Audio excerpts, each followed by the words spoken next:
a su manera de pensar, pero a pesar de eso, siempre hubo un pueblo fiel. Por eso, en los últimos días, el enemigo tratará de derrotar a ese pueblo. Haciendo un repaso general de lo que estudiamos hasta aquí, diremos que los primeros 11 capítulos del libro de Apocalipsis tratan justamente de la vida de la iglesia, sus luchas, sus caídas a lo largo de los tiempos, sus conflictos y también la cruel persecución de parte del enemigo de Dios. Pero a partir del capítulo 12, que estudiaremos hoy, veremos la estrategia del enemigo para derrotar al pueblo de Dios en los días finales de la historia de este mundo. Veamos. Necesitamos leer los versículos 1 al 3 de Apocalipsis 12. Dice: apareció en el cielo una gran señal, una mujer vestida de sol con la luna debajo de sus pies y sobre su cabeza una corona de 2 estrellas. Estaba encinta y gritaba con dolores de parto en la angustia del alumbramiento. Otra señal también apareció en el cielo, un gran dragón escarlata que tenía 7 cabezas y 10 cuernos, y en sus cabezas tenía 7 diademas. Ahora, la pregunta es, ¿quién es esta mujer y qué simboliza? ¿Y el dragón, de dónde vino y qué quiere? El relato de la Biblia sigue diciendo que el dragón se paró frente a la mujer que estaba por dar a luz a fin de devorar a su hijo tan pronto como naciera. Y su hijo fue arrebatado para Dios y para su trono. Mira, para entender esta profecía es necesario volver al jardín del Edén. Allí estaban presentes la pareja humana y la serpiente que había engañado a nuestros primeros padres. Observa lo que Dios le dijo a la serpiente. Génesis 3:15 dice: pondré enemistad entre ti y la mujer, entre tu simiente y la simiente suya. Esta te herirá en la cabeza y tú le herirás en el talón. Esta promesa de Génesis 3:15 es la primera profecía de las Escrituras. Al mencionar en este texto a la mujer, Dios no se estaba refiriendo solamente a Eva, sino que estaba hablando también de su iglesia. ¿Sabes por qué? Es que en las Escrituras la mujer es símbolo de iglesia. Una mujer pura, vestida de blanco, simboliza la iglesia de Dios. Y una mujer impura, vestida de rojo, representa la iglesia del enemigo de Dios. De manera que cuando en Génesis 3:15 Dios habla de la lucha entre la serpiente y la mujer, estaba en realidad profetizando la lucha milenaria entre el diablo y la iglesia de Dios. Esta, decía la profecía refiriéndose a la iglesia, a la mujer, te herirá en la cabeza. Y tú, le dijo a la serpiente, la herirás. ¿A quién? A la iglesia, en el talón. Y tú sabes que cuando Satanás provocó la muerte de Cristo en el Calvario, hirió a la iglesia en el talón. Pero finalmente Jesús, por medio de la fidelidad de su iglesia, hirió al diablo en la cabeza. En el capítulo 12 del Apocalipsis, la mujer está encinta. Eso es lo que leímos al comienzo. Está a punto de dar a luz. ¿A dar a luz a quién? A un hijo varón que va a regir todas las naciones. Este hijo varón, sin duda alguna, es Jesús, porque el profeta Isaías ya lo había anunciado años atrás. Isaías 9:6 dice: porque un niño nos ha nacido, hijo nos ha sido dado, y el principado sobre sus hombros. Se llamará su nombre admirable, consejero, Dios fuerte, Padre nuestro, príncipe de paz. Por otro lado, el salmista David en el Salmo 2:9 identifica a este niño, a este hijo, más exactamente cuando afirma que regirá las naciones con vara de hierro. Y esto concuerda exactamente con lo que dice Apocalipsis 12. Pero la profecía afirma que la serpiente antigua, que se llama Diablo y Satanás, intentaría destruir al niño en cuanto naciera. Ahora, es necesario saber mucha historia para recordar que Herodes decretó la muerte de todos los niños de Belén cuando Jesús nació. La profecía bíblica afirma que el dragón estaba listo para devorar al niño. Y la historia registra el hecho de que Herodes decretó la muerte de los niños. ¿Quién estaba por detrás de Herodes. Te das cuenta una vez más de la astucia y los métodos del enemigo. No se muestra tal como él es. Usa a la gente, se esconde detrás de ella, la controla, la domina y la induce a cumplir sus torcidos propósitos. Evidentemente Herodes era una simple marioneta en las manos del antiguo engañador. Trató de destruir al hijo de la mujer, a Cristo, y también tratará de destruir a nuestros hijos hoy. Por ventura tú como padre, como madre, no estás sufriendo por causa de algún hijo que se encuentra caminando rumbo a la destrucción. ¿Quién te parece que está por detrás de las alucinaciones que provocan las drogas de los muchachos? ¿Quién está detrás de esas ideas de libertad que en realidad no pasan de libertinaje?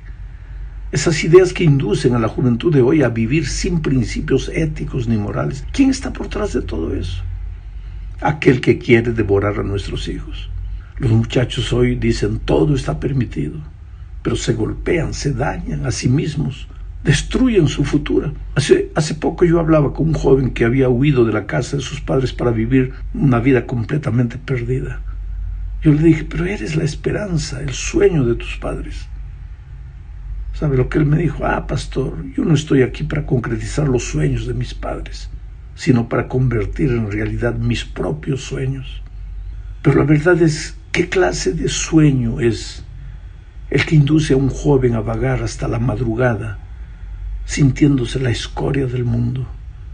¿Qué tipo de esperanza es esa que solo produce vacío, desesperación y locura después que pasa el efecto de las drogas? Es que hay una fuerza oculta detrás de todo esto. Hogares divididos, hijos desobedientes, padres dictatoriales, ideales deshechos, sueños despedazados. Todo esto tiene un autor, el dragón, que trató de devorar al hijo de la mujer y que hoy trata de devorar a nuestros hijos. Continuemos con el estudio. Apocalipsis 12 continúa presentándonos la lucha entre la iglesia de Dios y el dragón. Mira lo que dice el versículo 6. La mujer huyó al desierto donde tenía un lugar preparado por Dios para sustentarla allí por 1260 días. Esta profecía se refiere a la persecución. El dragón, o sea, el diablo, Satanás, persiguió a la mujer, a la iglesia de Dios. La mujer que había dado a luz al hijo varón, Jesucristo.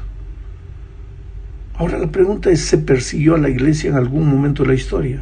Claro, la historia registra un periodo oscuro en el cual la humanidad vivió un momento difícil, una época en la que se intentó avasallar la conciencia de las personas. Se perseguía a las personas por causa de su fe. La iglesia y el Estado se juntaron y simultáneamente comenzaron a entrar en la iglesia costumbres paganas que la palabra de Dios condenaba. Pero había un remanente fiel, y la profecía indicaba que la verdadera iglesia de Dios no perseguiría, sino que sería perseguida, y que esa verdadera iglesia huiría al desierto por espacio de 1260 días. Ahora ya sabemos que en profecía un día equivale a un año, o sea, que la verdadera iglesia de Dios se escondería en el desierto durante 1260 años. En ese periodo, aquellos que intentaban obedecer la Biblia, y solo la Biblia, fueron cruelmente perseguidos. Muchos, como los valdenses, por ejemplo, se tuvieron que esconder literalmente en las cuevas de los montes para poder sobrevivir. Casi literalmente la tierra abrió su boca para ocultar a la mujer. Lo que provocaba esa furiosa persecución era la obediencia de la verdadera iglesia a la palabra de Dios.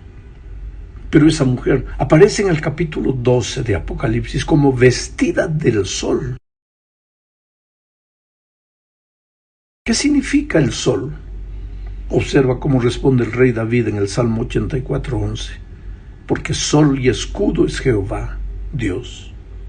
Se trata de la iglesia de Dios, sin duda alguna. ¿Y por qué tiene la luna debajo de los pies?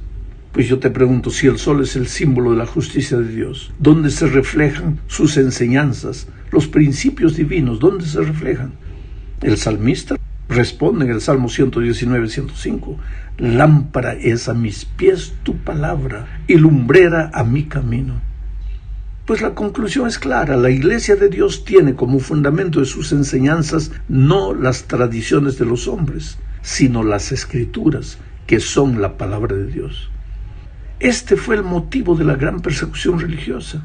Y por extraño que parezca, existe en la historia un periodo de exactamente 1260 años de persecución religiosa que comenzó en el año 538 con el edicto de Justiniano, quien, después de derrotar a los ostrogodos, decretó que el obispo de Roma fuera el jefe de los otros obispos, porque Roma era la capital del imperio. Ahora, este periodo abarca los años cuando la Iglesia persiguió a los que se resistían a obedecerla ciegamente. Se consideraba hereje a la persona que leía y defendía las verdades de las Escrituras. Se condenaba a los herejes a morir quemados vivos después de confesar sus delitos, entre comillas, que era solo estudiar la Biblia. Este periodo de persecución terminó en el año 1798, cuando el general francés Alexandre Berthier llevó detenido al dirigente máximo de la Iglesia, que se llamaba Pío VI. Lo prendió. Ahí terminó el periodo de los 1260 años. Ahora observa otra vez el método del enemigo. Persigue a la Iglesia de Dios, pero no se identifica. Al contrario, el poder perseguidor se da a sí mismo el nombre de Iglesia de Dios, pero exige que la adoración y la obediencia sean para Él y no para el Señor y su palabra. Con toda seguridad, mucha gente que formaba parte de esa presunta Iglesia de Dios creía que estaban haciendo un favor al Señor al perseguir a los herejes. ¿Quiénes eran los herejes? Aquellos que se atrevían a obedecer las Escrituras y no a la Iglesia. Solo que esas personas, por sinceras que fueran, no se daban cuenta de que las estaba usando el enemigo de Dios en su intento por destruir a la verdadera Iglesia. Pero sigamos. La profecía de Apocalipsis 12 afirma que la verdadera Iglesia, aunque perseguida, sobreviviría y que habría en nuestros días un remanente, es decir, un pequeño grupo de fieles. El dragón, al no haber destruido a la mujer a lo largo de la historia, ahora viene a pelear contra los hijos de la mujer, contra los descendientes de la mujer, contra el remanente, y aquí se refiere a la Iglesia en nuestros días. Este remanente, este pueblo fiel de Dios de nuestros días, se caracteriza por dos cosas. Observa cómo las describe Apocalipsis 12:17. Entonces el dragón se llenó de ira contra la mujer y se fue a hacer la guerra contra el resto, el remanente de la descendencia de ella, contra los que guardan los mandamientos de Dios y tienen el testimonio de Jesucristo. Estas dos características se repiten en Apocalipsis 14:12, cuando se habla de la perseverancia de los santos, del remanente.